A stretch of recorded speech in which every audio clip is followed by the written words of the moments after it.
We are back. That's Trevor McGee. I'm Caleb Jarreau with the Daily Beacon. We're in beautiful Bank of America Stadium. Got the skyline behind us. It's a beautiful night in Charlotte. And a very fun night for Tennessee football, who picked up a massive win today over the NC State Wolfpack, making a statement on national television, ABC game, 7:30 kick, neutral site, Duke's mayonnaise. Who doesn't love some mayonnaise? Trevor, biggest takeaway from tonight? Absolutely. The number one takeaway has got to be the defense. Last week we saw 3 points against Chattanooga. This week only 10, but they didn't allow a touchdown defensively. 2 weeks in a row without allowing a touchdown on defense. The defense really stood up against a top 25 opponent. You know, I think it would help if I said the final score in our intro. 51-10 in favor of the Tennessee Volunteers.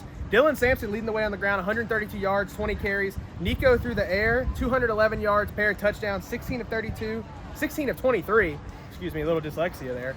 But very, very good night from the offense and the defense. Unfortunately, since we're at a neutral site, I went to player press conferences. Trevor attended Heupel's press conference. So now we'll send it over to Trevor for the Josh Heupel recap. Absolutely. The tight end room was his number one, not necessarily concern, because he loves that room. It's as deep as it's ever been at Tennessee, and he really loves all three of them. Miles Kitselman had a touchdown tonight. He praised him a little bit there. Will Brooks had that defensive touchdown. He talked about how big that is for the team and how that can really bring up the morale. And overall, as the team chemistry builds, he says week by week, it's the Tennessee standard to have the best defense they've ever had.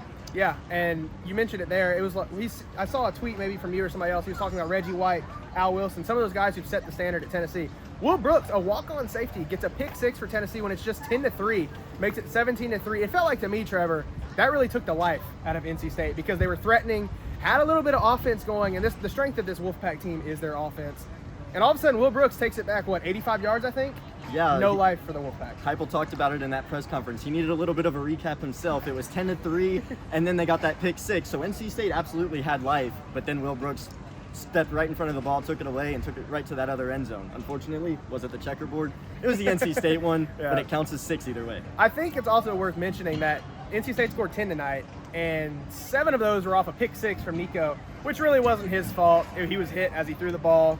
Maybe an offensive lineman taking a play off. You can watch the film and decide for yourself. Defense, 13 tackles for loss. That defensive line was going insane tonight on an experienced NC State front. This is an ACC team. I mean, we're not talking about Chattanooga. We're not talking about Kent State like we will next week. This team was ranked number 24 in the country, and Tennessee's defensive line did what it was expected to do and dominated this game, and more importantly, covered up maybe what issues there are in the secondary. I think the biggest thing for me that Amari Thomas talked about, and Will Brooks a little bit as well, NC State had 3 first down conversions, I believe, on that first drive.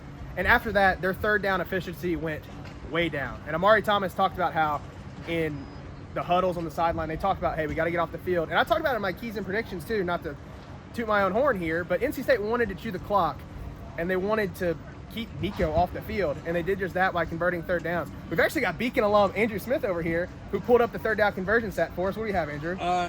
So they started the game 3 for 3. Okay. Since then, 0 for 9. All right, so they went 0 for 9 after that first drive where they went 3 for 3 on third down. Thank you, Andrew Smith, Beacon alum, Johnson City Press now.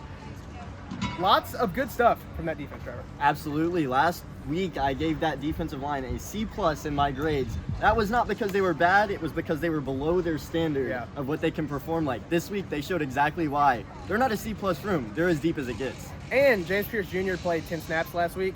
He was a constant force this week, along with tackles Omar Norman-Lott. Tyree West went down with an injury on his leg. We'll have to go back and watch the film tomorrow. I don't know if he came back in or not. I don't think it's much of a concern. That defensive line played really well. Kenyon Peely, Aaron Carter were all over the field. Fumbles, interceptions, getting off the field, making NC State, once again, an ACC team that's probably going to compete for the ACC title in a conference that really doesn't have a leader, as we see with Florida State going down and everything that the ACC has going on. NC State's probably competing for this conference championship, and Tennessee just manhandled them in their own state. Mind you, neutral site, yes, but I would definitely say it was probably 50-50, if not 60-40 red tonight, Trevor. So next week, obviously not as good takeaways, playing Kent State, 7:45 in Neyland Stadium. Parting words for you, Trevor.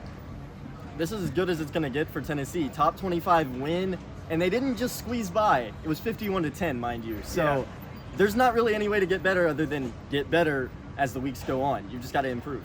Yep.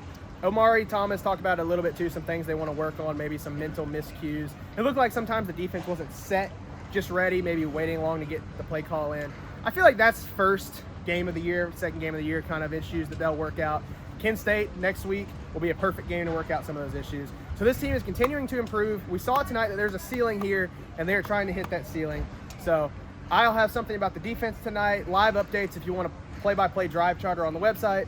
He's got 3 takeaways instant from tonight's game. He'll have some offense stuff. Grades tomorrow, maybe some other stories tomorrow, and then Hypo's back on the podium Monday, and we're writing away then. So for Trevor McGee, I'm Caleb Jarreau here in Charlotte, North Carolina, reporting on Tennessee's win over the NC State Wolfpack.